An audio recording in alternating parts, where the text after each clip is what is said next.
I was one of the inaugural BMe Leadership Award winners in 2012, even though they said I would be back in prison in 6 months. They tried to lock down, lock up, lock out our genius, but they haven't built the cage strong enough. They haven't built the cell small enough. They haven't built a system that can stop what is divinely destined for us.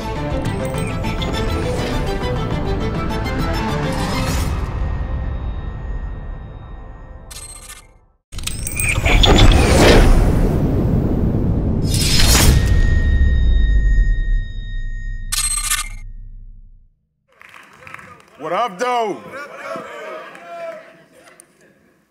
1986.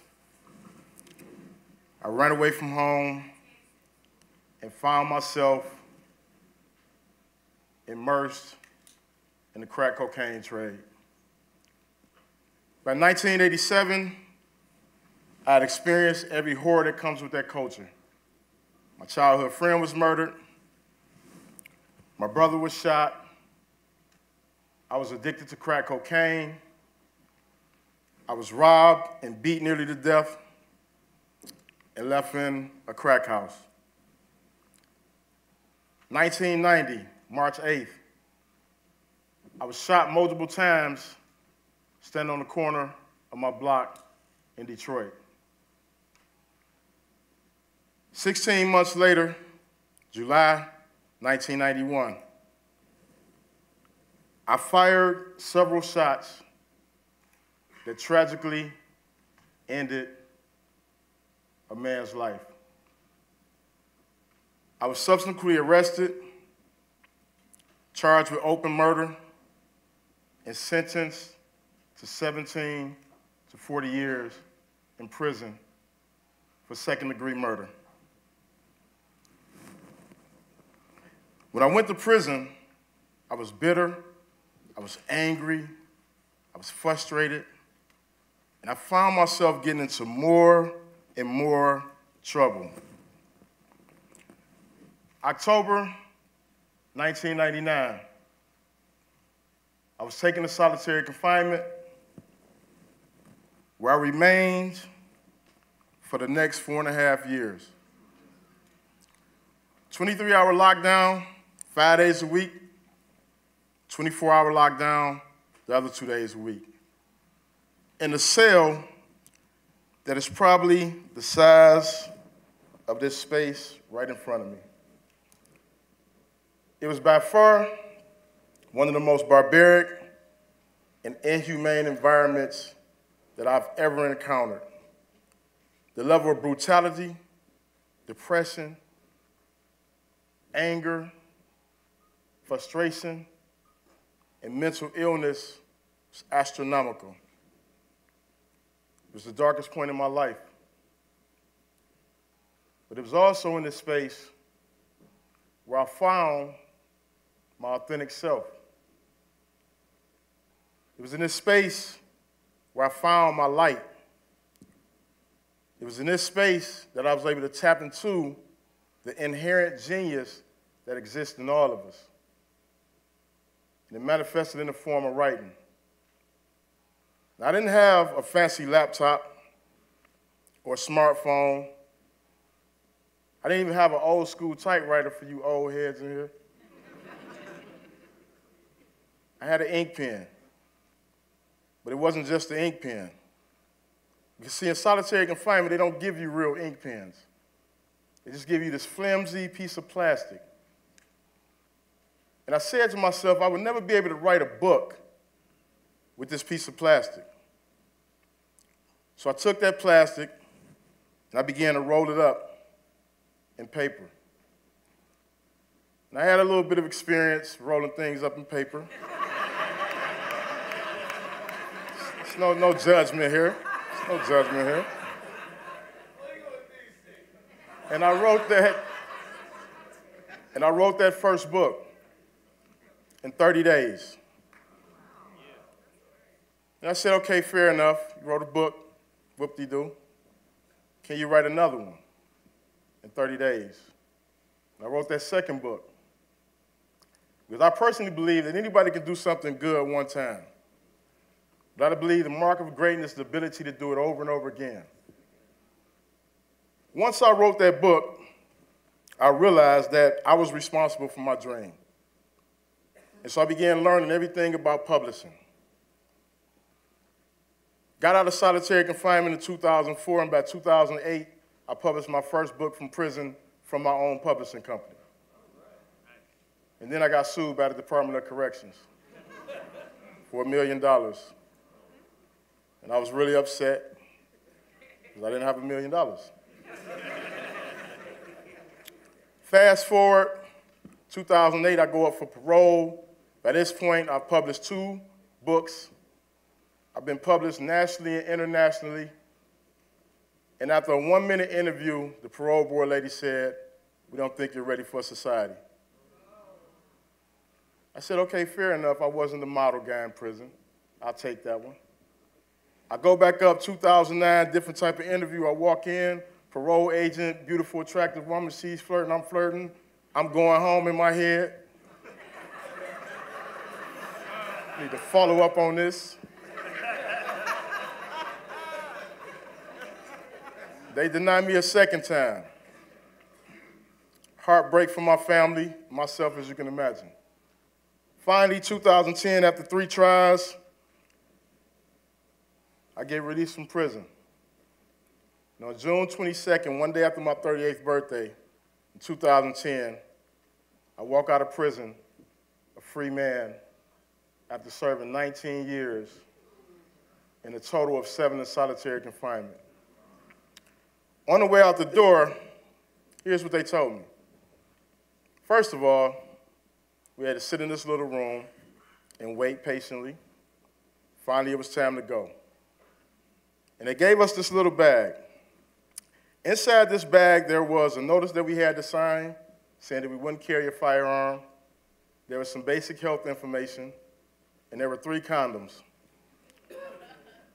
Why 3? I really don't know, such an arbitrary number, but at least somebody was thinking about our first day home.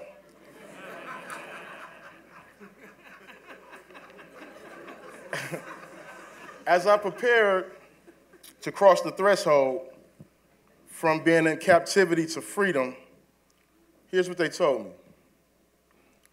We'll see you back in 6 months.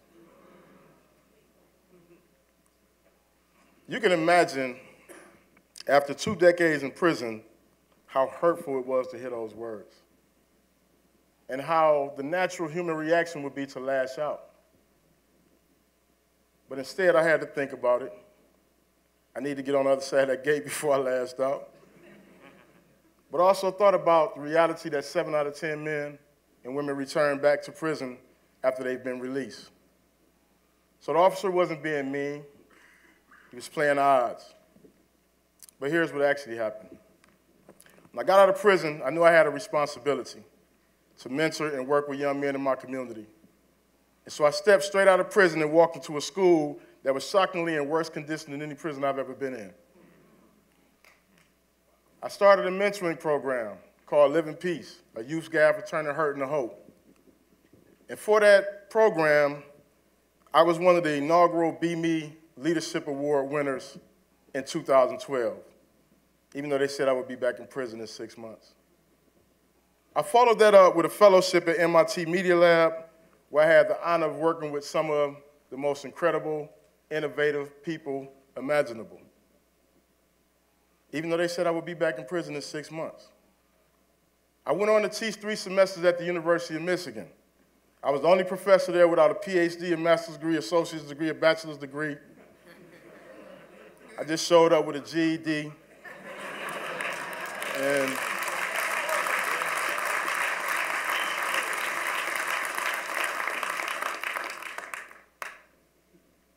after teaching at the University of Michigan, I started a project called the Atonement Project, which was a match of my work at MIT Media Lab and the University of Michigan, which was nominated for a TED Prize, which was a $1 million global prize. I became one of 20 finalists, even though they said I would be back in prison in 6 months. In 2014, I did a talk at TED's 30th anniversary, which was named one of the top TED Talks of that year. even though they said I would be back in prison in 6 months. In 2015, I won Manchester University Innovator of the Year Award for my work in the community and my work in criminal justice reform, even though they said I would be back in prison in 6 months. Later on in that year, I get a phone call from an unknown number. I always answer unknown numbers because I'm an entrepreneur, never know when business call. I duck unknown numbers now because sometimes it's bill collectors.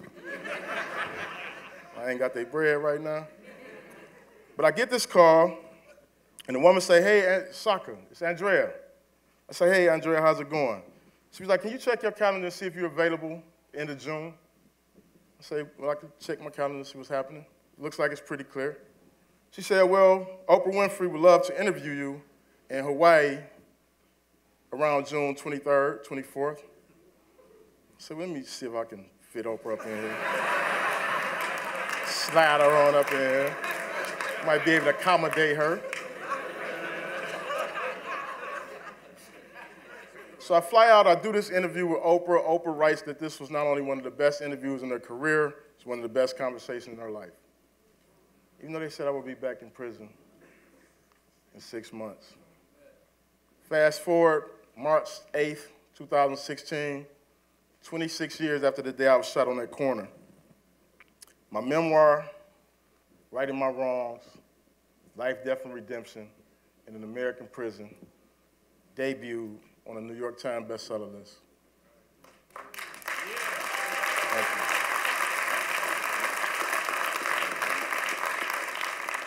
you. Even though they said I would be back in prison in 6 months. So why do I share all this with you guys? You beautiful queens, audience. Do I share it to brag?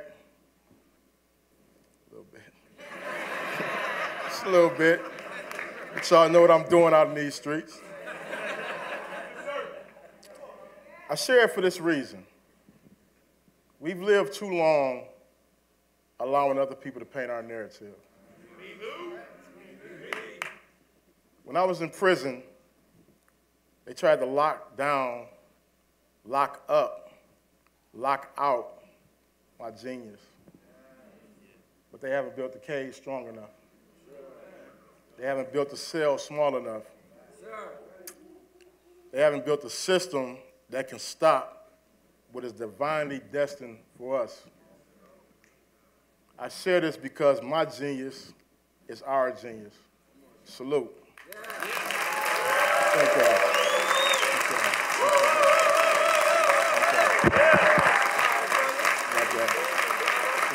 Thank y'all. Thank y'all. Thank y'all.